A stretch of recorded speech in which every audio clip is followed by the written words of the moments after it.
কিন্তু এই যে মেয়ে, তুমি তুমি যে 8-10টা ছেলের সাথে জেনা করেছো, তোমার ইজ্জতের কি হবে? তোমার যে সতীত্ব তুমি নষ্ট করেছো। তুমি তো বিয়ের পর কোনো ঘরে গেলে সে হাজবেন্ডও বুঝতে পারবে তুমি আর সতী সাথী নও।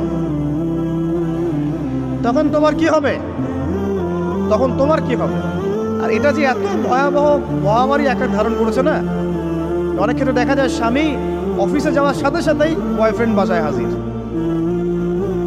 এই যে বাক্সে বাক্সে বন্দি জীবন বললাম, বাক্সে বাক্সে বন্দি ফ্ল্যাটের ভিতরে তো ঢুকলে আর বোঝা যায় না ভিতরে কি হচ্ছে। কত ফ্ল্যাটে যে জেনা হয় এখন এই শহরে, আল্লাহ ভালো জানে।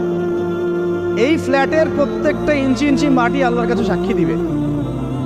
যেখানে যে মাটিতে বসে অবিবাহিত যুবক যুবতী জেনা করেছে আর বিবাহিত যুবক যুবতীরা এবং এই স্বামী স্ত্রী জেনা করেছে, এর ইঞ্চি ইঞ্চি মাটি আল্লাহর কাছে কথা বলবে। এর ইঞ্চি ইঞ্চি মাটি আল্লাহর সামনে কথা বলবে। ইয়াউমা ইযিন তুহাদ্দিসু আখবার।